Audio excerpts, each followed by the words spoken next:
जी, hello दोस्तों, मैं हूँ कंवर चीमा। उम्मीद है आप लोग ठीक होंगे। दोस्तों, इंडिया के अंदर बहुत सारे जो फ्रेमवर्क हैं, उसमें बात हो रही है कि शायद जो बांग्लादेश है, उसका भी लिंक है इधर से। ढाका भी इन्वॉल्व है रेड फोर्ट हमले में। This is the news which is coming. मुझे ऐसे लगता है कि इंडियंस ये समझते हैं कि हमें बांग्लादेश पे ज़रा तगड़ा प्रेशर डालना चाहिए। इंडियन इन्वेस्टिगेशन जो है, इनकी जो एनआईए है, वो बांग्लादेश का लिंक भी ढूंढ रहे हैं या बना रहे हैं, वट। ठीक है जी। और वो कह रहे हैं जी न्यूज़ आ रही हैं। एक अखबार है, उसने ये डिस्कस किया है। बांग्लादेश का क्या लिंक हो सकता है? क्यों क्यों उन्होंने अलकायदा की जो बांग्लादेश अलकायदा बांग्लादेश कॉन्स्पिरेसी, वो कहते हैं ना कि इन्होंने इस तरह की ये चीज़ें समझते हैं। और they're sharing so much information to media. Sometimes information is shared to media for confusion, sometimes it is shared for other things. तो ये एक चीज़ जो है वो दैट इज़ देयर। एक तो ये बात हो गई। दूसरा, इसमें इम्पॉर्टेंट चीज़ ये है कि जो सबसे जिसको मैं व्हाट आई अंडरस्टैंड, कि एक तरफ हम देखते हैं कि आप इंडियन लीडरशिप जो है उसने बड़ी टफ पोजीशन ली है इस सारी सिचुएशन के ऊपर। दूसरी तरफ पाकिस्तान का उस तरह जिक्र नहीं किया गया जैसे पहले किया जाता है, लेकिन गवर्नमेंट ने कोई नहीं वो जिक्र किया। इसकी भी एक लॉजिक होनी चाहिए। बांग्लादेश का जिक्र किया। समटाइम्स आप इस तरह के फीलर्स छोड़ते हैं ताकि जो सोसाइटी है, ठीक है जी, सोसाइटी को आप, ठीक है, वो करते हैं, बताते हैं कि भाई इन लाइंस पे भी सोचें, इन एंगल्स को भी जो है वो डिस्कवर करें। सो दैट इज़ देयर, मुझे लगता है। और इंडिया की जो अखबार है वो समझते हैं, उन्होंने ये कहा है कि जी हमारी इंटेलिजेंस ये कह रही है, ठीक है जी। एक ढाका में मीटिंग हुई है जिसमें वो लश्कर तैयबा का कमांडर है सैफुल्ला सैफ, उसने वर्चुअल मीटिंग की है ढाका में। इस्लामिक ग्रुप हैं, मिलिटेंट ग्रुप हैं। मैंने आपको बताया था कि इन्होंने ये सोचा ये है कि ज़रा ये घेरा जो है ना, ये जो मिडिल क्लास मुस्लिम्स हैं उनके खिलाफ थोड़ा टाइट करें। Because middle class Muslims are the one who are well aware of the situation, they have resources, they have money, they make connections। और उनमें से कुछ लोग जो हैं वो ज़ाहिर बात है अगर इन चीज़ों में आ जाते हैं, इस तरह के वारदातों में या मुलवस हो जाते हैं, which is wrong by the way. मैं तो बार बार एक चीज़ कह रहा हूँ, मुसलमानों को इन चीज़ों में नहीं पढ़ना चाहिए। Never ever do this anywhere. कहीं पे भी ये काम ना करें कभी भी। आप अपना पढ़ाई करें, लिखाई करें, इन चीज़ों में पढ़ने का आपको कोई फ़ायदा नहीं मिलेगा। And keep your struggle always democratic तरीके से स्ट्रगल होनी चाहिए। Keep raising your voice. किसी बंदे को यही कह देना कि मैं आपसे मुतमिन नहीं हूँ या मुत्तफिक नहीं हूँ या मैं आपकी आप नज़रिया जो है उसके खिलाफ हूँ, उसके खिलाफ वोट दे देना, that is the biggest protest. Rest sure कि आपकी जो प्रोफेशनल लाइफ है, अगर एक बंदा जो है वो अगर डॉक्टर है या कोई भी है, उस वो अगर किसी गलत रास्ते पे चल पड़ा है या उसको चला दिया गया है या वो गुस्सा कर गया है या वो कुछ ऐसी चीज़ है, तो याद रखिएगा इसका आपको और आपके सिस्टम को नुकसान होगा। आप हो सकता है अगली एक नस्ल उठ ना सके, आपको वो इस तरह तबाह बर्बाद करेंगे। ठीक है, अब बॉर्डर सिक्योरिटी फॉर एग्जांपल वो कह रहे हैं जी हमने पाकिस्तान, नेपाल, बांग्लादेश के, अब ये खबरें चलाई जाती हैं कि आपने बॉर्डर सिक्योरिटी तेज, भाई पहले क्यों नहीं आपने बॉर्डर सिक्योरिटी पहले की? पहले क्यों नहीं आपने ये बॉर्डर सिक्योरिटी की? और दूसरा किसी ने कहा, जो ने कहा जी बांग्लादेश से भी लिंक है, तुर्की से भी लिंक है, तुर्की से भी लिंक है। समझ रहे हैं आप बात? अब आप यहीं से अंदाजा लगा लें की गल करनी तो की नहीं करनी। Turkish Pakistani handle is behind blast. अब ये चीज़ है, क्योंकि इंडिया समझता है, वो, क्योंकि उनकी अभी पाकिस्तान चाइना जो हुई है लड़ाई, उसमें तुर्की का बड़ा इंपॉर्टेंट किरदार रहा है। वो गया तुर्की ने भी बेच पाओ ताकि लोग सोचें सारा बेसिकली। सो नॉन अरब जो वर्ड है, either it is in the region or in तुर्की, ये सारे इन्वॉल्व फॉर इंडिया। ठीक है जी। और जो उन्होंने अभी बात की, उन्होंने कहा जनाब ये तो वो पाकिस्तान हमारी जो नेशनल इन्वेस्टिगेशन एजेंसी है उसमें बड़ा काम हो रहा है और उसने हमें बड़े कनेक्शन ढूंढे हैं और उसने ये ढूंढा और वो ढूंढा है। ठीक है। सो तुर्की का भी किया, तो हैंडलर्स वहाँ पे भी मौजूद हैं। अच्छा, सिंपली कुछ ना कहो ना, आप ये कह दो हैंडलर्स। ठीक है जी, आप कुछ ना कहो, कह दो हैंडलर्स। ठीक है जी। अ, आप ये देखें, ये उन्होंने कहा जी वाइट कॉलर टेरर मेडूल है ये जो वाइट कॉलर टेरर मेडूल क्या है ये? ठीक है, ये बेसिकली इसको आप थोड़ा सा समझें। वाइट कॉलर टेरर मेडूल ये है कि इन लड़कों को पकड़ो, ये जो थोड़े से उठ रहे हैं, इनको नाम डालो, ये जो रिजेंटमेंट कर रहे हैं। समझ रहे हैं बात? ये बड़ी आपको, you have to be very careful. देखिए, the most important thing is to survive. You have to survive, the most important thing is. Bangladesh का जिक्र आना, तुर्की का जिक्र आना, so what is the logic behind this? इसका क्या लॉजिक है? This is what I understand. इसकी क्या लॉजिक है? जैसे फॉर एग्जांपल एफआईआर हो गई हैं अल्फला यूनिवर्सिटीज़ के ऊपर। ठीक है जी, वहाँ पे फ्रेश क्राइम आ गए हैं, मल्टी एजेंसी प्रोब हो रही है जी। ठीक है जी, बहुत सारी चीज़ें हैं। देखिए, इंडिया के पास फुल पावर है, रिसोर्सेज हैं, गवर्नमेंट है। लश्कर तैयबा का नाम भी लेंगे, जैश ए मोहम्मद का भी लेंगे, बांग्लादेश का भी लेंगे, जो जो बीच में आता है सबका नाम आएगा। ठीक है। So I think that's where Indian government is thinking. Prime minister Modi का इस वक्त, वो जिसे कहते हैं, हमारे कहते हैं तूती बोलता है। Who can stop him? कौन उन्हें रोक सकता है?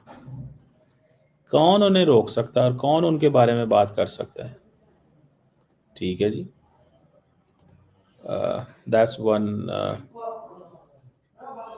That's what I think so. अब तो ये तो वक्त ही बताएगा कि किस तरह की चीज़ जो है वो इस्टेब्लिश होती है और क्या चीज़ इस्टेब्लिश होती है। किस तरह की चीज़ इस्टेब्लिश होती है और क्या चीज़ इस्टेब्लिश होती है, that is the most important thing. Let me see कि इसमें ये ढाका कितना इन्वॉल्व है और पाकिस्तान कितना इन्वॉल्व है और तुर्की कितना इन्वॉल्व है। ठीक है जी। इन सारे में से पता चल जाएगा ना कौन कितना इन्वॉल्व है और क्या इसमें से कोई चीज़ निकलती है, किस तरह की चीज़ निकलती है, क्या होगा, कैसे होगा। देखें ये जो, अच्छा उसके बाद भी आपको पता है 9 लोग मारे गए हैं वो कश्मीर के अंदर, किस चीज़ में? वो I think they couldn't take care of the explosives. वो फोरेंसिक ऑफिशियल्स थे जो एक्सप्लोसिव का वो कर रहे थे सारा। और तो वो एक बड़ा unfortunate, anyone killed anywhere is like, is so so so so problematic. बहुत प्रॉब्लमैटिक है। ठीक है जी, बहुत प्रॉब्लमैटिक हो जाता। तो मुझे तो ज़ाती तौर पे ये ऐसे लगता है कि ये चीज़ जो है that is there, that is जो नज़र आ रही है। लेट्स सी क्या बनता है। लेकिन मैं आपको बड़ी गारंटी से ये कह सकता हूँ कि इंडिया के अंदर इस वक्त they are working a lot 24/7 कि हमें ज़रा इस पूरे का पूरा ये इसको ट्रांसनेशनल कनेक्शन जो है ना वो और तरीके से बनाओ। पहले तो ये था ना जी, वो आए उन्होंने करवाया, उनके लिंक हैं, वो लिंक इस्टेब्लिश करना थोड़ा सा चैलेंज बन जाता है। ठीक है ना जी। अ, वो कनेक्शन चैलेंज बन जाता है ना, इतना आसान तो नहीं होता वो करना। तो लेकिन ये ठीक है जी, अंदर नहीं किया है, लेकिन बाहर राब्ते थे वर्चुअल। और जो अंदर लड़के इन्वॉल्व हैं वो सारी बातें ऑन ग्राउंड मौजूद हैं। ये लड़कों को अब वो जिसे कहते हैं ना, इनकी ज़िंदगियां मुश्किल हो जाएंगी, इन्होंने गलतियां की हैं। If they will do such a thing, they shouldn't do it. They should understand कि भाई क्या इसके वो हो सकते हैं। आपकी जो स्ट्रगल है, it should always be democratic, political, इन चीज़ों में होनी चाहिए। आपकी स्ट्रगल जो है वो इस चीज़ में होनी चाहिए, ना कि आपकी स्ट्रगल जो है वो इन चीज़ों में जो है वो हो। तो बहरहाल दैट इज़ समथिंग अ, जो मुझे नज़र आ रहा है। आप देखें ना, for example prime minister Modi जो है, he is popular, is more popular, ठीक है। और दूसरा ये है कि उनको इस खत्ते की परवाही को नहीं है। हसीना वाजिद के बारे में बात है कि जाओ जो करना है कर लो, जाओ जो करना है कर लो, हम अपनी मर्जी करेंगे। ओ पी जश, जाओ जो करना है कर लो। हसीना वाजिद को उन्होंने कहा है जी कि वो उसकी हुकूमत जो है ना वो मांग रही है उसको, कहता नहीं देना, जाओ जाओ, नहीं देना, नहीं देंगे आपको हसीना वाजिद, ठीक है जी। That is something important, that is something there. Let's see इसमें वो क्या बनता है और क्या सामने आता है और क्या चीज़ जो है वो होती है। और ये एक चीज़ तो है। अब वो मैं देख रहा था कि वो वहाँ पे कि इंडिया के अंदर ये बात हो रही है कि ऑपरेशन सिंदूर 2.0 कैसे स्टार्ट होगा, जिसमें 20 से ज़्यादा मिलिट्री या सिविलियन फौजी शहीद हो जाएं उनके। वो कह रहे हैं कि हमारे अगर 20 से ज़्यादा फौजी मारे जाएं, सिविलियंस मारे जाएं, तो हम ऑपरेशन सिंदूर 2.0 शुरू कर देंगे। सुनिएगा, अगर स्ट्रेटेजिक इंस्टॉलेशंस पे अटैक होता है तब शुरू कर देंगे ऑपरेशन सिंदूर 2.0। इंफ्रास्ट्रक्चर और इम्पोर्टेंट इंडस्ट्रियल लोकेशन पे अटैक होता है तो फिर शुरू कर देंगे। जो ऐसी अटैक अगर वो जैसे मिलिट्री फैसिलिटीज़ पे होता है, एयर बेसिस पे होता है, तो ऑपरेशन 2 कर देंगे। अगर किसी वीवीआईपी प्लेसेस पे जहाँ पे लोग जाते हैं, कोई या सियासतदान जाते हैं या कुछ इस तरह होता है, तो ऑपरेशन सिंदूर 2.0 शुरू कर देंगे।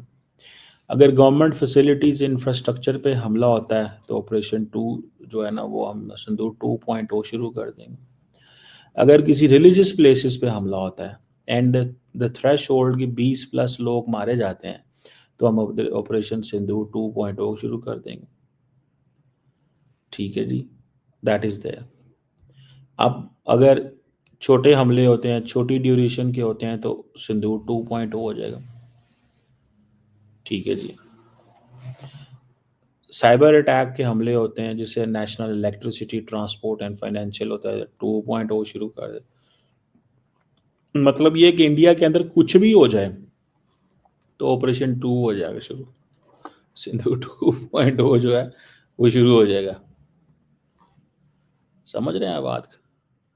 कुछ भी हो जाए, कुछ भी हो जाए, तो ये चीज़ जो है वो आपके सामने आती है नज़र। बहरहाल this is an important thing, ये एक इम्पॉर्टेंट चीज़ है। और इसमें भी वो एक सारी की सारी जो चीज़ है वो है कि चीज़ें किस तरफ जो हैं वो जाएंगी या क्या होगा।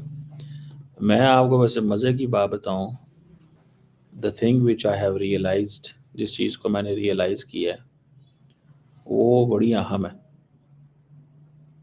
ठीक है जी। वो ये है कि at the end of the day, at the end of the day, the जो लीडरशिप है, जो लीडरशिप है इंडिया की, दे आर ऑलरेडी सेट, वो रेडी सेट है, कब किधर क्या काम करना है, वो बिल्कुल तैयार बैठे हुए हैं। कब किधर कैसे क्या करना है तैयार बैठे हुए हैं। अब लेट्स सी, यू नो, इसमें क्या होता है और कैसे होता है। ये भी एक, वो जैसे कहते हैं ना, उनकी तैयारियां तो मौजूद हैं, उनकी तैयारियां तो मौजूद हैं। लेट्स सी, देखते हैं क्या होता है, किस तरह होता है। और ये ऑपरेशन सिंदूर 2.0 की तैयारी मुकम्मल है। ये मैं आपको जस्ट थोड़ा सा बता रहा हूँ कि ये चीज़ें हैं। So the situation is ripe for anything, miscalculation किसी वक़्त भी हो सकती है।